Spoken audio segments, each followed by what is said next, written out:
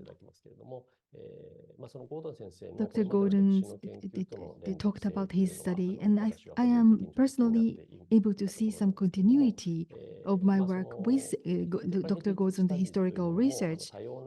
When I say critical, the study, we are looking at history from the perspective of diverse groups, and looking back at his presentation, Dr. Gordon also talked about the history, how he looks at history from different perspectives. In that respect, there could be some commonality between what we cover. And today, he talked about dark heritage, and there are two lines that he talked about. So here, the one is the tragedy or shame, and also the heritages are somewhat hidden. So these are the two aspects, especially here we are talking about the cenotaph, and they are considered to be unofficial So he talked about, and he had a focus on when, where, who, how they were erected. So this way, by shedding light on these, he attempted to expand the possibilities of heritage and raise the resolution of historical understanding. So this way, in this way, I can say that this was a very important study. And today, he talked about Tagawa and Omuta. So allow me to repeat what he just said, as can be seen here. This is my own summary of what he said. So as was mentioned, I have been studying the coal mine, the cenotaph for the memorials, and also the monuments. So in the case of Tagawa, there are several cenotaphs in the same park, and he looked into the monument itself. There are several differences among different monuments, and you took here. I'd like to take up two here. First is a cenotaph for Korean conscription victims, and the other is the monument for the dead of coal miners in the Tagawa area. And although the location and period of erection are almost identical, there is an interesting contrast between the two. In what way is it different? The former is the monument that is close to the feelings of the dead. So we feel grief for them, and while the latter abstracts the object of memorialization, no matter who they are, it is not that they are not paying attention to the feelings, but still they try to abstract the objects of the memorialization, no matter who they are, conscripts, POWs, and young and old, male and female, and offer gratitude and historicize the death because they made contribution to the development of the hometown. This is quite noteworthy.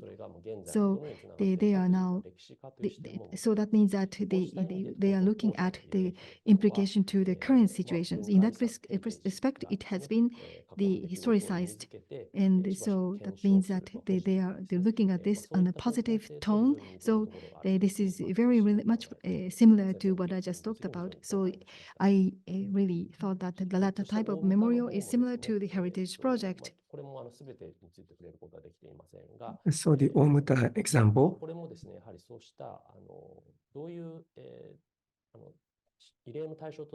so the distance to the deceased, I think that is a significant factor.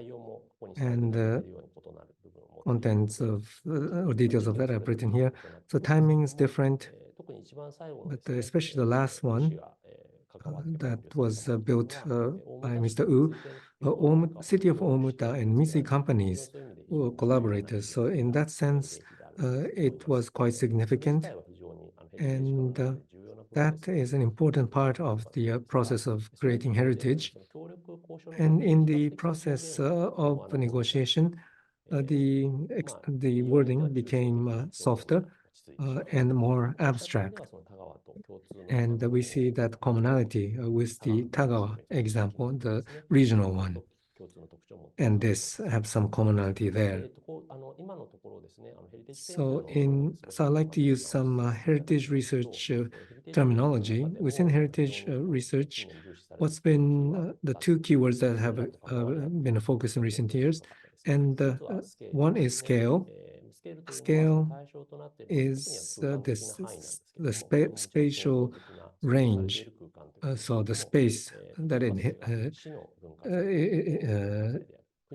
inhabits. So is it district, region, prefecture, nation, or World Heritage Site?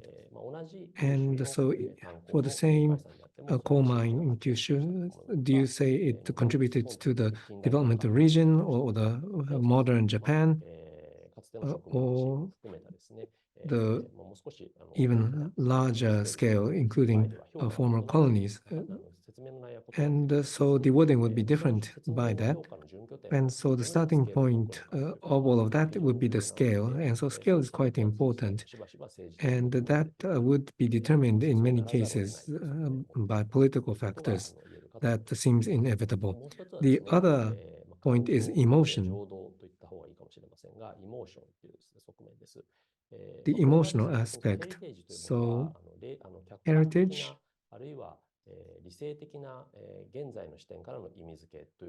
well, people tend to think it's positioned objectively and rationally from the modern viewpoint. But well, there are visitors who visit for tourism, or they visit a museum, and they have these emotions that they receive and that they take back from these sites. So it's not just the rational positioning, but the emotion is an important aspect that's drawing attention in heritage research. Now, these cenotaphs, monuments, to position them as heritage, maybe not necessarily the common way, but the cenotaphs, I think you're starting to see the connection to the heritage. And so when you apply the scale emotion to heritage, sorry, it's a very simplified chart, but the object of consolation, distance from the dead, the closer you are. Like if you could imagine that you might have died from the same accident, so you're the same kind of laborer. From that perspective, are they being consoled? Or it could be people living in your same community. So that would be close. Or there could be a longer distance. So it could be a long or short distance to the dead. So you can categorize that way. So if it's close, then the subject is smaller and it's closer to you. Then in terms of the strength of emotion, that will be stronger, and you would have strong empathy and strong conflict. But if the distance, but if you include those who have a longer distance, then the scale would be larger, and the word will become more abstract and more historical. Now, within sociology, one of the pioneer research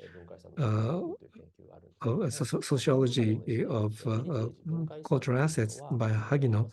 So cultural assets, it's intellectual order, but your attitude to the past cannot be described by that alone. And there was the order of remembrance, and that is now being pushed away by a heritage type of order. So order of remembrance. So that brings out the memory to the dead who are close to you. And the other more heritage-based, the museological order, and that would be order founded on the desire to possess the production of others. So you want to have cryopreservation, neutralization, detoxification, and place it in the professional body of knowledge. So I would say monument type order and museological or heritage type of order. You could contrast the two. So I think that is something that's being contemplated in sociology of cultural assets. So that's, those are my comments and points I'd like to discuss, or maybe coming in terms of questions. So these kinds of cenotaphs,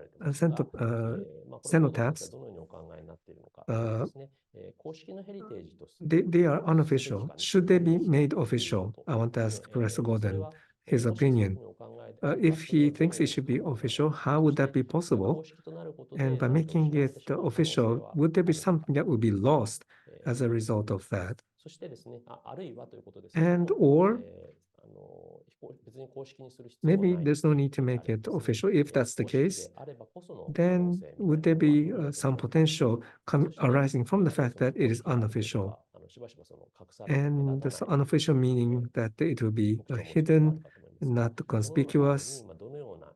And in that case, what kind of potential could they embody? So that's all from myself. Thank you.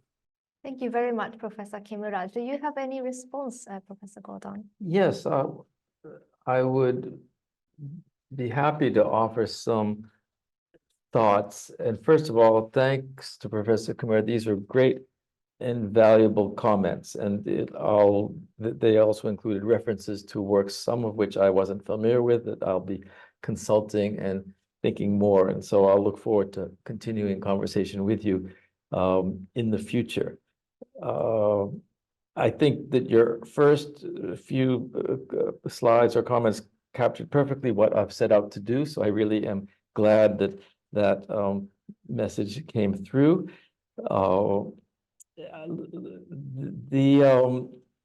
It was interesting to me reflecting on your description of the two monuments in Tagawa that you've also written about, which were the first two that I showed, and that was by chance. I didn't do that on purpose, but it shows that we were both drawn to them as noteworthy for similar reasons. And it was interesting that you used the terms kanjo or emotion and chushoka for abstraction. I used particularistic and universalistic, which are related, and it actually connects to the very final point, or one of the final points you made about a scale, I think, and more local, and also the tsui no chitsujo. I'm not sure exactly how best to put that in English, which would be more, I think, the particularistic and the emotional. And you suggested at the end that it was the second of the monuments, the one that's more abstract or universalistic in its framing, that is more in line with a traditional public heritage project. And I think that's true, but also when this relates to your final point, to me, the particular or the emotional heritage sites also merit wider attention. And the question you posed at the end about what one might lose by doing that is a tough one. And I'm not, let me swing back to that by making one other comment about your analytical framing, and then come back to this last point you made. And that is, you talked about scale and emotion. And in your earlier work that I've read, I was very influenced by and thought that your argument about scale made a lot of sense. One of the things, though, that some people who heard me speak said in response, and that I've thought has merit, is that there's interaction among the scales. In other words, it's not as if local actors are doing one kind of thing and national actors are doing another kind of thing that's separate, and that you can have the same kind of divisions at the national level or at the UNESCO level, for instance, between approving or disapproving of a certain way of marking heritage that you have locally. And so that there's a kind of feedback loop between what some local people are thinking and what their allies in the national government are thinking.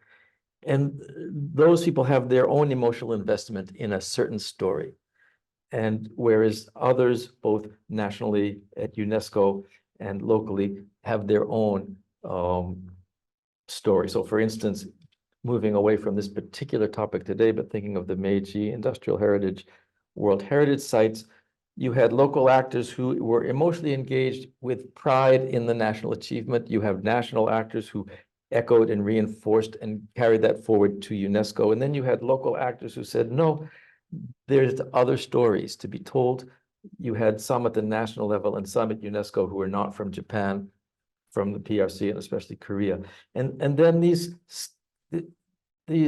actions and these emotions at various levels connect and feedback. So I think the schema you presented is useful, but for me, it's also important to look at the interaction. The final point you made about the two types of heritage, how would you translate tsui no chitsujo in English? It's the pursuit of the memory. Yes. It's literally pursuit of the memory versus the museum type. And The first one, the memory pursuit, which is more connected to a smaller local community, and the museum type, which tends more into the official heritage realm.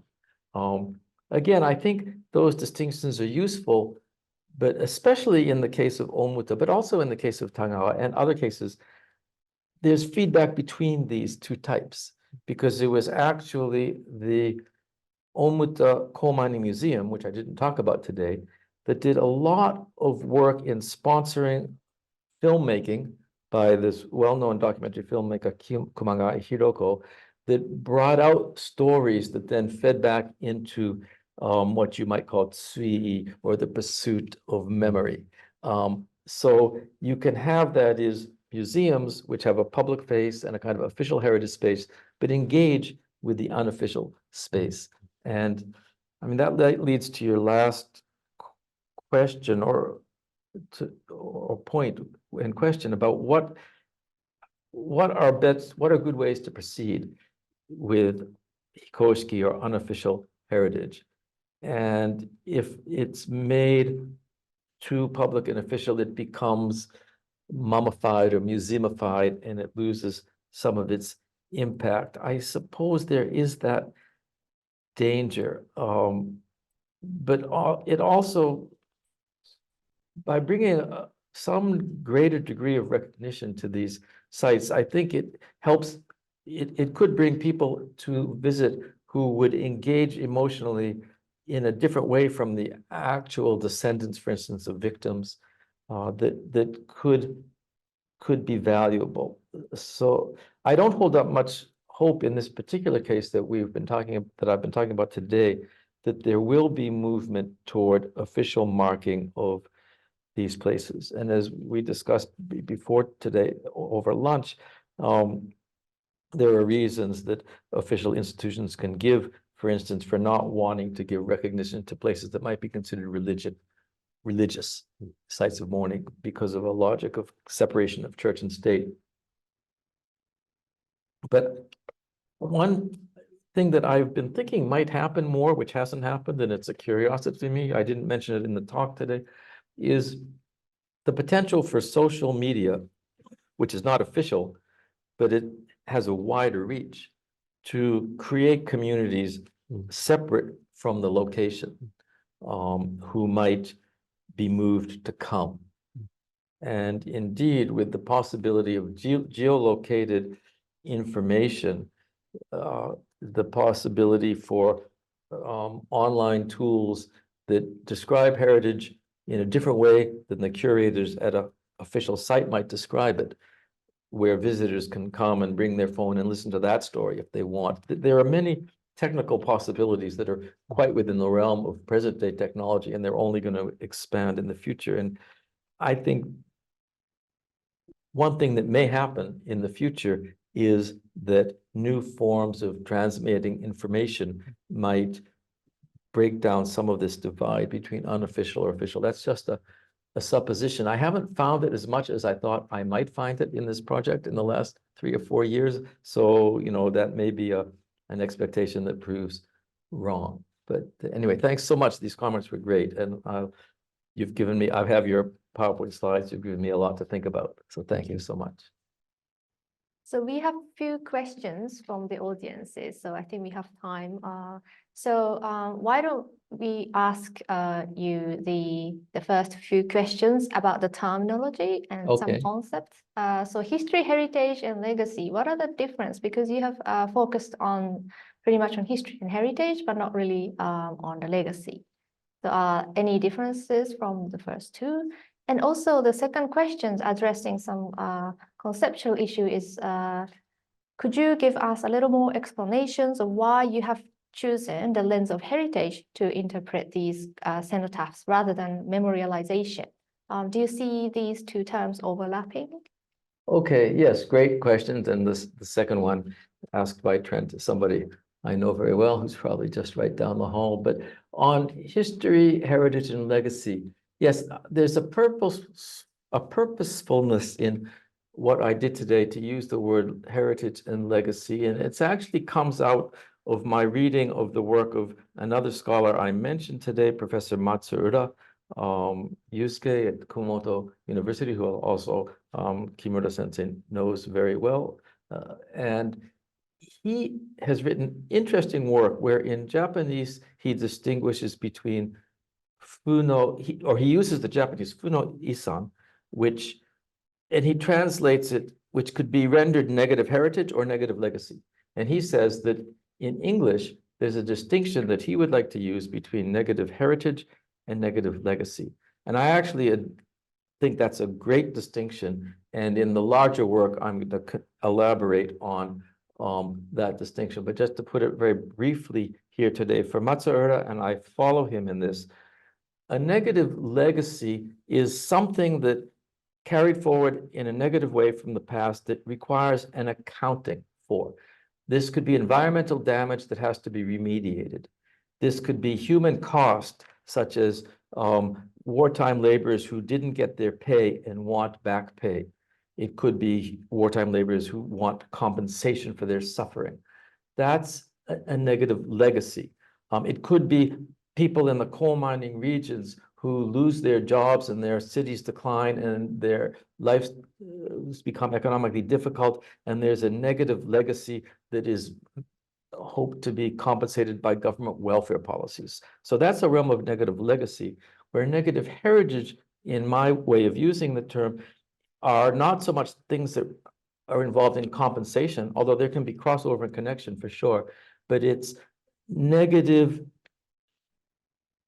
It's the negative heritage are the negative things that happened in the past that are commemorated, explained, presented as heritage for the present and the future, separate from the issue, in many cases, of compensation. So that's how I would like to use that term. And you can find, if you're interested, Professor Matsuura's work easily online, and he's written in both English and Japanese on this particular issue. And then Trent, thank you for your question about heritage versus memorialization. Yeah, I didn't really think a lot about memorialization. I think it's because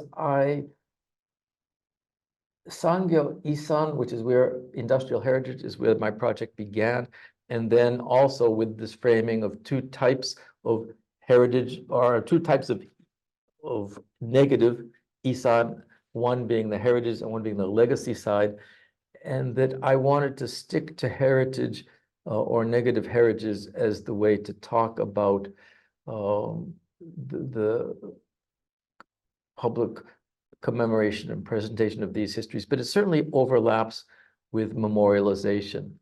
And yeah, let me give that some more thought.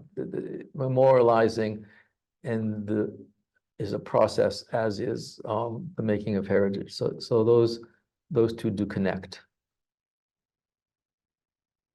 Okay, we have received so many interesting questions, but let me just choose a few of them. So this person, Kama Kong from Australian National University, she asked, the Japanese government rejected the concept of forced labor by saying Korea and China used to be their colonies so that they were Japanese citizens during World War II. So do you think that reflected the government did not recognize from the issue from the perspective colonial history, or they have different perceptions of colonial history? Yes. That's an important question. Thank you. I would like to correct the first part of your comment, though. The Japanese government does not reject the concept of forced labor in relation to China.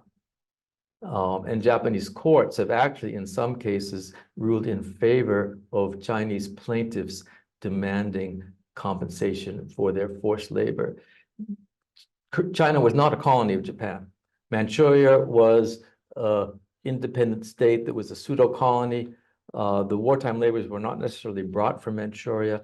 So your comment really applies directly and properly to the story of Korean laborers.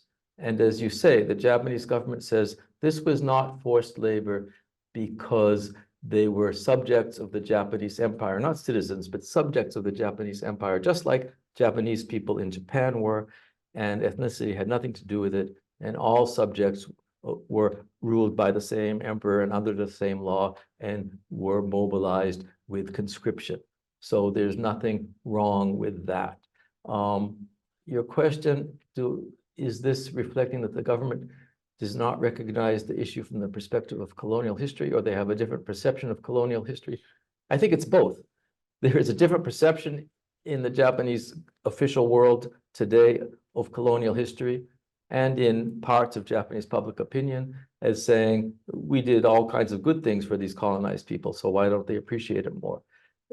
But I think most profoundly, it's the first, so that's part of it. But what the first thing you pose, I think, is the more important and on-point possibility, that the Japanese government does not recognize this issue from the perspective of colonial history or from the perspective of colonized people. And this is tricky. You could have, there was conscription of labor in Japan too, especially of women who were mobilized to work in factories. Many of them did it unwillingly. They had little or no choice. But their subjectivity, I think, as subjects of Japan, differed profoundly from the subjectivity of Korean people who, legally speaking, were indeed subjects.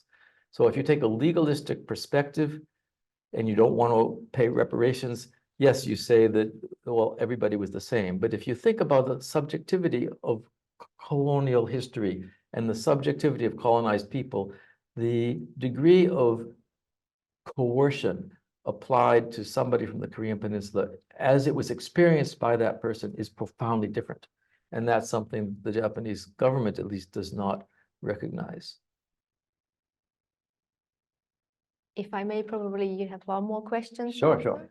Provided that heritage can be both officially designated and or unofficially curated, in what ways that the curating practices in the microcosm might be legitimized through these practices are contesting the dominant national narratives of memory?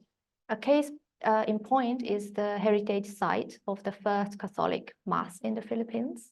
Okay, in what ways are the heritage practices in enclave community, or the way that these are eliminated, are legitimized, contesting the dominant national narratives of heritage? Yes, well, I think that clearly the sort of these enclave communities plus alpha, and as I said, they're not purely enclave communities, but the core, especially of the Korean wartime labor monuments, has been the Korean community in Japan in terms of pushing them into being and then mourning and commemorating. But also the Buddhist community that's a Japanese Buddhist community that's been very closely involved, which is sort of extends beyond the enclave. Their projects are contesting what, at least in the official state terms, is a dominant national narrative of memory. And this connects to my answer to the previous question. And I think that's part of their significance, and that's part of their potentiality. Is the dominant national narrative in terms of what the government of Japan today says happened, and some of the government allies in public opinion, is that the dominant national narrative in the sense of the people of the nation? Is somewhat of an open question. I'm not sure that the vast majority of Japanese people would agree with the government view that, for instance, there's really no difference between the experience of a Korean worker recruited or drafted and a Japanese worker recruited or drafted.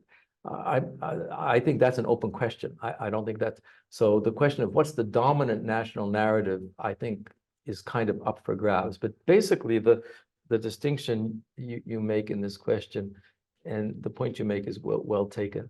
These enclave plus alpha communities are contesting a dominant, or at least a significant, let's put it that way, official national narrative. So thank you for that question. And thanks for the others. I'll be able to save this chat and so see the other questions and think about them later as well. So thank you very much. Thank you. Unfortunately, we are running out of time, but all the questions have been received, and you can also find Professor's email address through our website. So thank you very much. I'd like to close today's session, and I'd like to thank once again for Professor Gordon and Professor Kimura for the valuable discussion. And we thank the audience for joining us today. And then you can find the latest information of Tokyo College through our website, mail magazine, and social networking sites. So please stay tuned, and we are looking for your future participation. Thank you very much.